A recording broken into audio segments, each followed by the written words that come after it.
Nah, saat ini kita akan pelajari gangguan mental dan praktek sihir modern. Mereka minta saya untuk membahas praktek sihir ya. Sihir. Itu kalau dalam ilmu pengetahuan tidak ada sihir. Tidak ada sihir. Ya. Gangguan mental ada. Tapi kalau sihir tidak ada dalam pembahasan sihir. Orang kena sihir itu dalam ilmu pengetahuan tidak ada. Saya tidak pernah dapat dalam ilmu psikologi gangguan sihir. Tapi kalau orang adiksi, tergila-gila itu biasanya dinamakan adiksi. Ya, dia sudah teradiksi. Nah, itu mungkin yang akan saya bahas. Karena kalau sihir saya tidak tahu. Ini orang so kena jampi-jampi, iya so kena sihir dia. Mesti bawa di mana? Pindah betengan. Kita tidak tahu itu. Tidak pernah ya. Karena kita belajar tentang ilmu sains itu tidak ada yang mengungkit tentang sihir. Tapi kalau teradiksi ya kita bahas. Oke. Nah, saya mau tanya siapa di antara kita yang pakai platform media sosial? Yang pakai berapa? Yang pakai 2. Yang pakai 2 angkat tangan. Nah, 3. 4. 4. Yang pakai 5. Ada yang pakai 5 platform? Pakai 5. Ya, yang 4. Mana yang 4? Coba angkat tangan. Yang 4 platform ada? Apa semua? Apa semua yang pakai? Nah.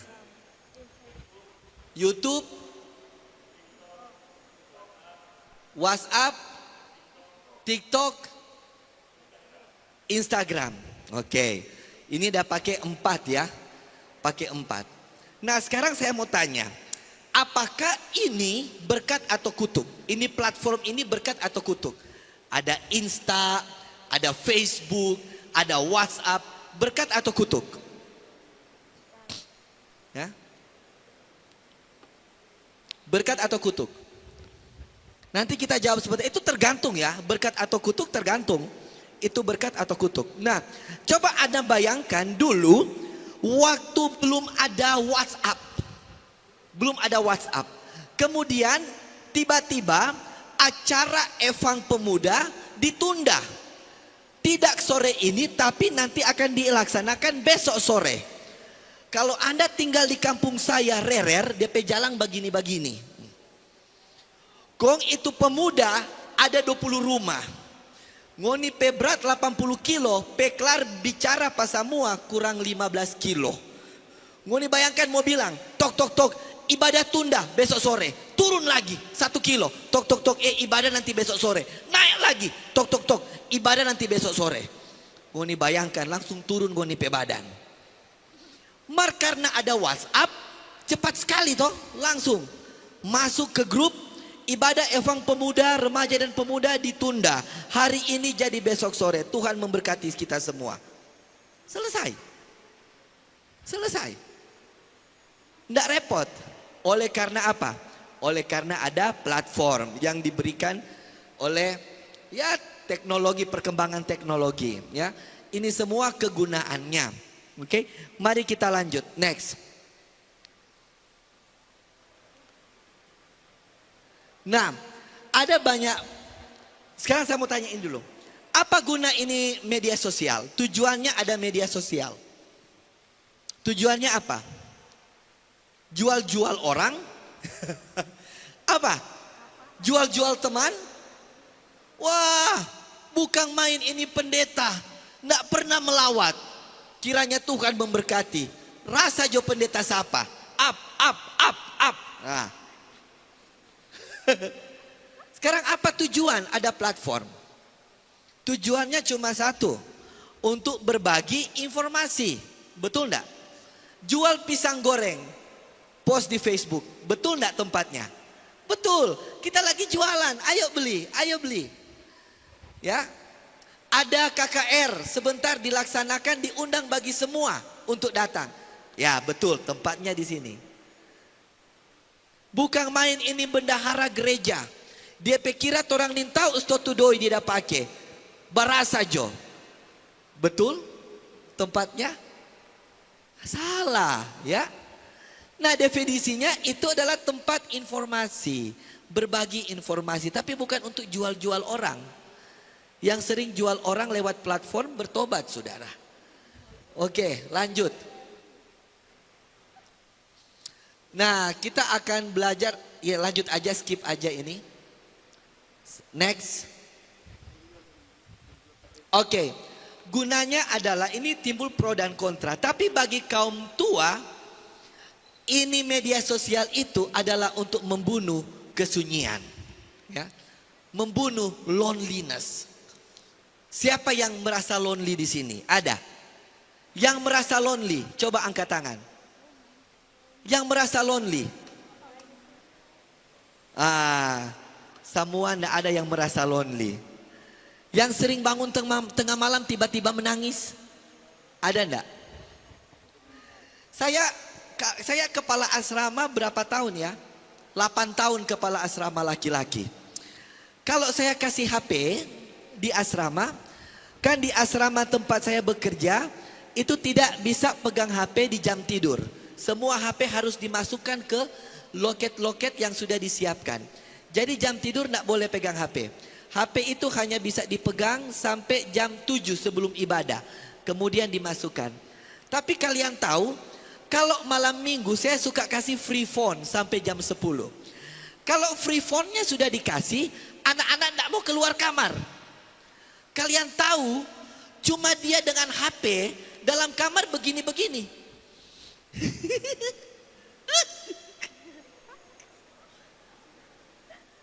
Ini kayak orang sinting ini.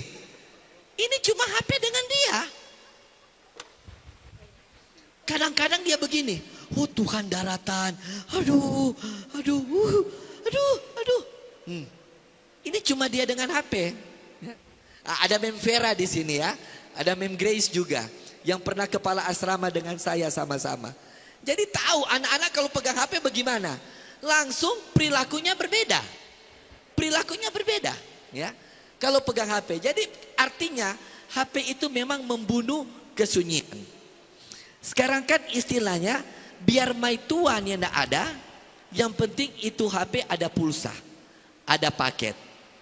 Dulu kalau papa-papa mau keluar, kong mama-mama, papa-papa bilang, mah mau pergi kerja dulu, hati-hati, pulang cepat, jaga diri baik-baik. Iyo. Tapi sekarang di kampung-kampung, kalau papa-papa pergi kerja, mama-mama bilang apa? Say, singgah kuota dang, so habis. Biar papa ndak balik, yang penting tuh kuota penuh. Luar biasa. Lain kali tuh mai tua, so sibuk dengan HP, dan pai tua ndak pulang dia sudah perlu. Dia ndak akan tanya dari mana, yang penting kuota tak isi. Nah, ya. Mari kita lanjut. Oke. Sekarang kita akan identify, inilah sihir yang menyebabkan penyakit mental pada masa kini. Kita akan bahas kira-kira penyakit mental apa yang disebutkan oleh media sosial. Tanpa Anda dan saya tahu, sebenarnya kita sekarang sedang membutuhkan psikolog untuk menangani kita. Karena kita sedang memiliki masalah mental. Oke.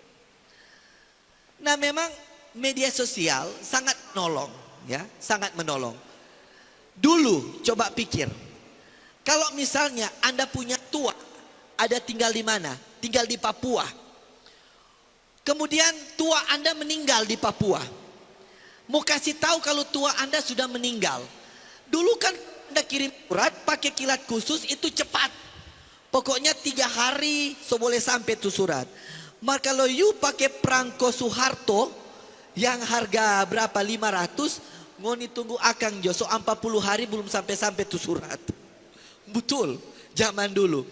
Mar sekarang pas ada media sosial, pas ada orang mati, pemuda sekali, tinggal selfie. Cing, tua so mati. Tuh mayat ada di belakang. Langsung semua, so mati kotek dia tua. Mau kubur kapan? Mau kubur lusa. Karena ada media sosial. Dulu zaman saya tidak tahu kalau yang dosen-dosen yang ada di sini dulu juga merasakan. Ngoni tahu di Tondano itu ada lapangan bola. Kemudian di lapangan bola itu ada telepon koin. Betul enggak? Kemudian bayangkan dulu kalau orang pacarnya ada di Jakarta, ini baru mau PDKT. Ini mau bicara setengah mati karena orang lagi antri di belakang ada banyak. Mau bilang I love you, tit, sudah. Gantong. Putar lagi di belakang. Kemudian harus tukar koin. Bayangkan kalau saudara pacaran itu cewek di Jakarta, Anda di Manado. Itu baru mau bilang I love you, surat pe sampai dia so kaweng. Setengah mati. Tapi sekarang kan aman-aman aja. Kalau you tidur tinggal apa? Tinggal on WhatsApp. I love you, so makan belum? Mar coba zaman dulu. Aduh kesian. Mau pergi di wartel. Dia berjalan sama dengan oto. 12.000, 36.000, 40.000. Jadi mesti cepat-cepat. Sekarang kan biar on, aman.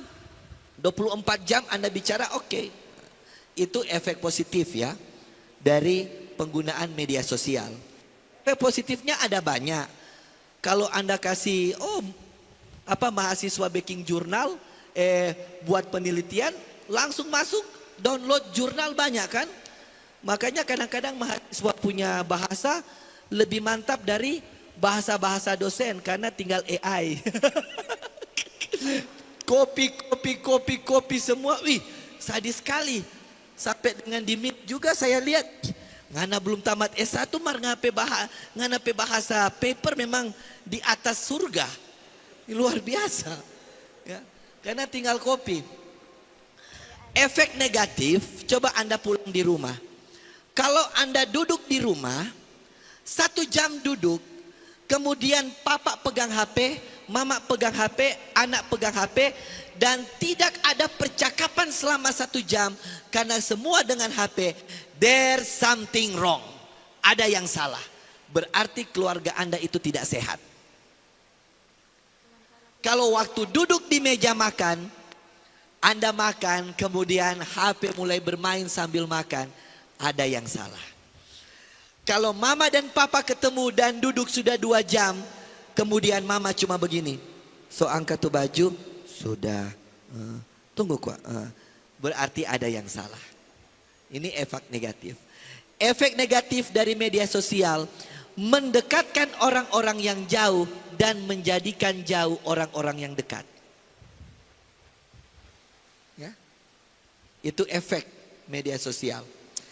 Jadi kalau misalnya ketemu keluarga, sebenarnya kalau di ruangan tamu itu ketemu ada mama papa, itu waktunya untuk apa? Bercerita. Waktunya untuk sentuhan fisik. Adek bagaimana? Ya, di sekolah tadi bagaimana? Dedi bagaimana? Pijit-pijit kakinya. Oke. Gimana? Jadi HP-nya dilengserkan dulu, jangan ada media sosial yang mengganggu. Ya. Sebenarnya begitu. Tapi kalau Anda ketemu di ruangan keluarga dan semua tidak ada yang bicara, sibuk dengan HP masing-masing, ada sesuatu yang salah. Lihat aja, anak muda, kalau Anda ketemu dengan teman Anda, saya paling jengkel kalau saya bicara dengan murid, kemudian murid saya begini, iyo sir, iyo kongser, ingin buang na HP. Saya bilang, Anda enggak sopan, you enggak sopan ya. I'm talking to you but you keep on playing. Kamu enggak sopan, saya bicara kamu bermain. Kamu scroll, itu enggak sopan. Kalau saya bicara, you lihat ke saya lihat ke kamu. Jangan pegang kamu punya HP. Oke. Sekarang mari kita lihat. Yang pertama, OCPD. Apa ini OCPD ini? Obsessive Compulsive Personality Disorder. Ini OCPD ini biasanya orang-orang seperti ini. Ki, coba kamu lihat. Dia kalau pakai baju, kalau post di Facebook kayak begini.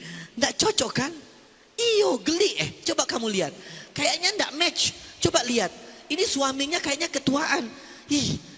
Ini orang-orang sinting, saudara. Ini namanya OCPD. Ya. Selalu komen-komen. Coba kamu lihat istrinya. Kayaknya istrinya ketuaan. Iya memang ketuaan, coba lihat mukanya. Iya, kenapa? Memang ketemu di mana mereka? Ini orang-orang sinting, OCPD. Yang begitu angkat tangan. Nggak ada pura-pura. Ya. Ini yang pertama OCPD. Selalu suka komen. Tiap kali orang post dia komen. Tiap kali orang post dia komen. Ya. OCPD, Obsessive Compulsive Personality Disorder. Kemudian, next. Munchausen Syndrome. Apa ini Munchausen Syndrome? Ya. Munchausen Syndrome adalah seperti ini. Coba dibuka. Next. Nah, ini Munchausen Syndrome. DP kuli biasa-biasa dia pakai aplikasi supaya dapat lihat orang Korea. Oh, dodok ngana ini dang. Tumuka filter terus tumuka pas baku dapat dengan tu cowok tidak sesuai ekspektasi. Makanya di Facebook dapat lihat memang sama dengan artis Korea. Pas baku dapat, aduh, siapa kau begini? Ini orang yang suka pakai filter ini menurunkan rasa mengucap syukur. Tidak menerima kehendak Allah. Kalau agak gelap atau agak terang. Suka pakai filter. Hati-hati. Yang sering pakai filter, angkat tangan. Nyanda ada lagi, cuma satu orang. Yang lain takut. Cobalah perbiasakan untuk tampil diri apa adanya. Biasa juga mama-mama, seumur 50 pakai filter supaya dapat dia awet muda. So boleh bertobat. Biar Jo, kalau memang so tua ya so tua, baking apa? Coba menerima diri dengan mengucap syukur. Jangan pakai filter. Ya? Betul enggak? Ini luar biasa, orang pakai filter supaya dapat lihat kencang-kencang. Ini adalah salah satu penyakit jiwa. Next. Nah, ini selain fotografer ya, mungkin kalau fotografer ya itu memang mereka punya sesuatu skill untuk mereka jual. Tetapi kalau tiap hari Anda seperti ini, kayaknya sudah gila ini. Iya, ini adalah salah satu tanda-tanda Anda sudah mengalami penyakit kejiwaan. Kemudian di-upload ke media sosial. Hati-hati. Next, Internet Asperger Syndrome. Ya. Ini Internet Asperger Syndrome. Kalau di media sosial, aduh, jago, paling jago kalau maki orang, paling jago kalau sindir orang. Tapi kalau ketemu, halo pendeta, apa kabar? Selamat datang, selamat hari Sabat pendeta Rudi. Oke. Dia kalau ketemu pendeta Rudi langsung, pendeta Rudi selamat Sabat, luar biasa pendeta Rudi, luar biasa. Wah. Pas dia ke atas langsung dia status. Pendeta. Ada kita baru baku dapat dengan ini pendeta. Mar ini pendeta ini rupanya ada hati. Langsung dia post. Mar baku dapat. Brother luar biasa. Habis itu dia status. Nganape brother dengan. Orang begitu orang sinting. Dia maki-maki orang di internet. Di media sosial, mar kalau dia ketemu, dia sembah-sembah, aduh kasihan. Mar kalau di sebelah, ketua jemaat pinter politik, mulu naga. Saudara, yang begitu angkat tangan, nyanda ada lagi. Siapa dari tadi nyanda ada yang diangkat tangan? Nah, ini penyakit kejiwaan. Internet Asperger Syndrome. Oke? Next. Mari lanjut. Low forum frustration tolerance. Apa ini low forum frustration tolerance? Tahu enggak? Kita bingung. Ini orang kalau post sesuatu, ya, perhatikan mama-mama kalau ada pengalaman ini berarti Anda mulai sakit jiwa. Kalau dia post sesuatu di Facebook, dia kurang begini.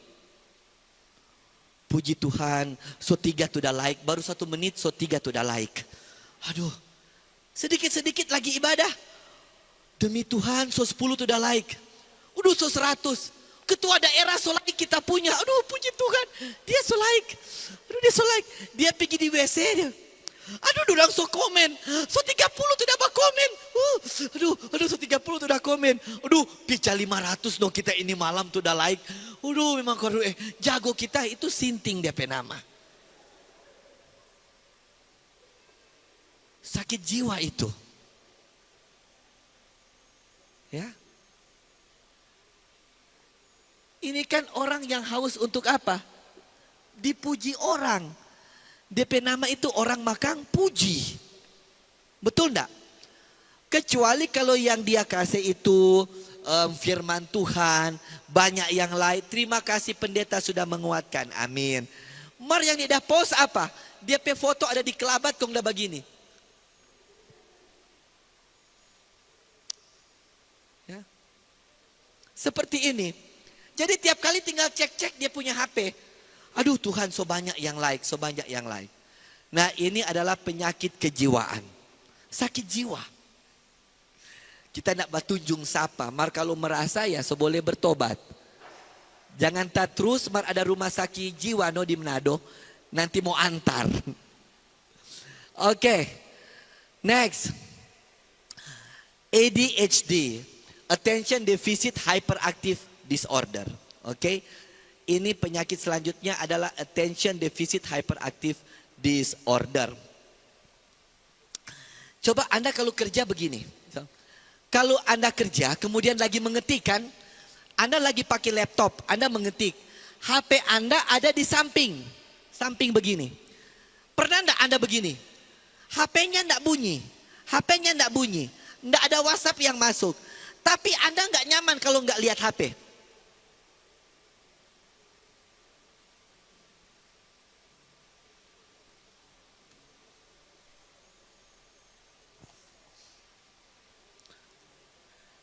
Nah itu sudah mulai sakit itu. Betul enggak? Tiba-tiba enggak nyaman. Kalau enggak lihat HP, kalau enggak scroll enggak nyaman. Rasa enggak nyaman ya.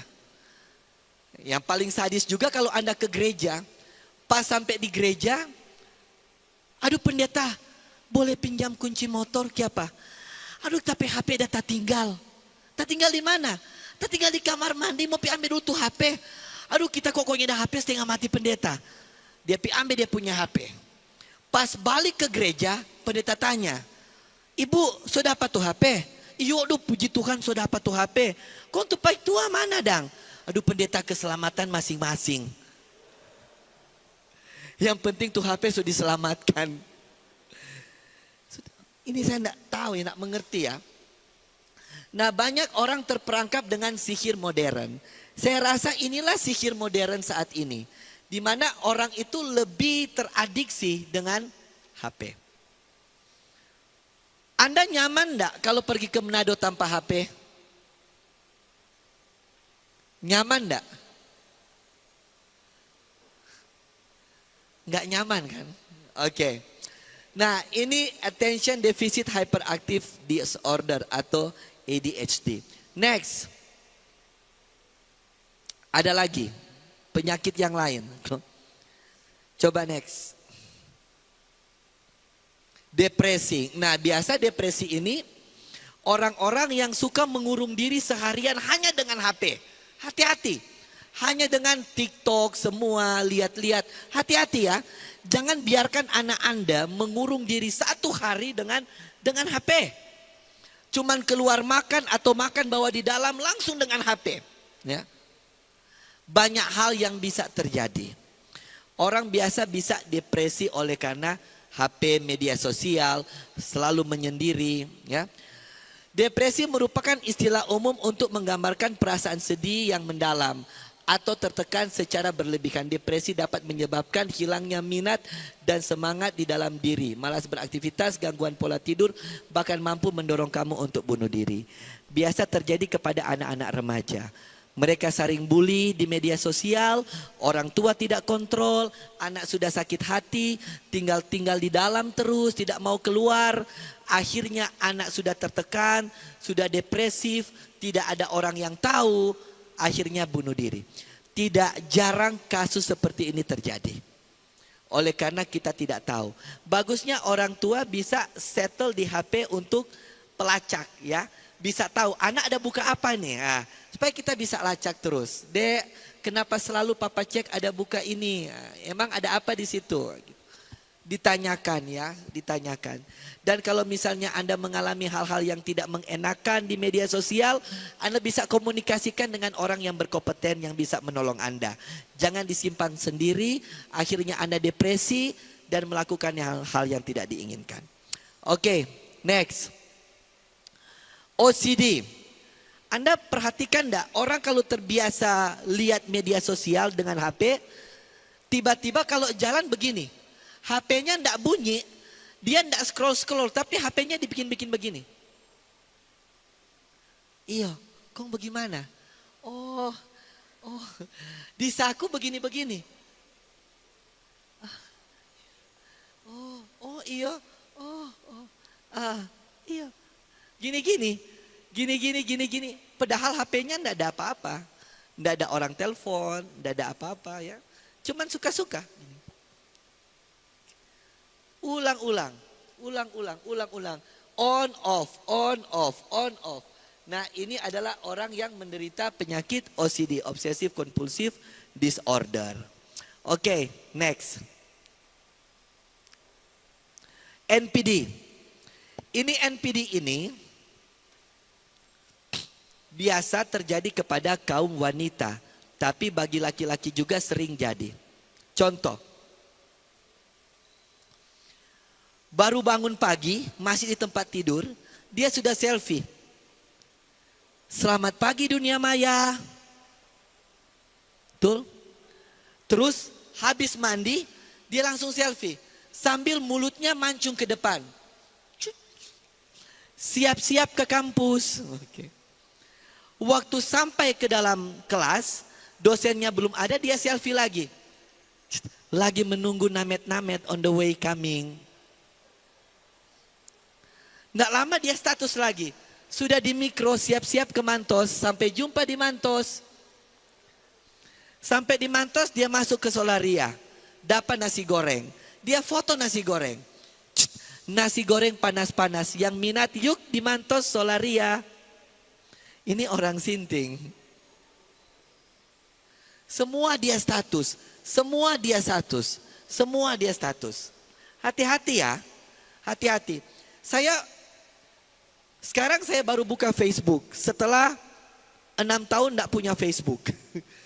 Tidak punya Instagram. Tapi saya tidak pernah mati. Dan saya baru buka beberapa bulan lalu. Kalau Anda masuk ya teman saya baru ada 30 orang. Tapi kalau saya lihat orang status, saya ketawa ketiwi sendiri. Wah, kayaknya ini ibu harus dicek keadaan mentalnya. Ya. Itu wah, sadis juga. Next. Body dysmorphic disorder. Orang yang suka lihat-lihat fotonya orang di media sosial dan suka post foto, bisanya kena penyakit ini, body dysmorphic disorder. Anda tahu ini biasa jadi ke ibu-ibu. Ibu-ibu kalau mau bawa foto, coba perhatikan. Hitung ya. 1, 2, 3, tarik nafas. Supaya tupuru tidak dapat lihat besar. Ini jadi ke cewek-cewek. Kalau mau foto, bah samping begini, samping. Supaya dapat lihat kecil. Kemudian orang bilang begini, cok kita lihat nggak ada foto tadi. Aduh kita pasti udah lihat godek kita di sini memang anak so godek. Bagaimana lek? Foto dari samping kok supaya dapat lihat tapi puru kecil. Jadi semua baku susung di belakang. Apalagi ibu-ibu kalau mau foto baku susung semua di belakang. Kong cuma ini lengan tuh udah saya lihat begini. Supaya nak dapat lihat besar. Ini sakit jiwa ini. Namanya body dysmorphic disorder. Kemudian post di foto. Kalau sementara foto kok dia lihat ya PB saya nggak ada foto. Kita kok kalau mau foto mesti ambil kiri. Soalnya tapi kiri yang gagah. Jadi kali foto kiri terus. Ya, ini adalah salah satu penyakit kejiwaan. Yang merasa angkat tangan. Oke. Next. Voyeurism. Voyeurism ini diam-diam dia cari tahu.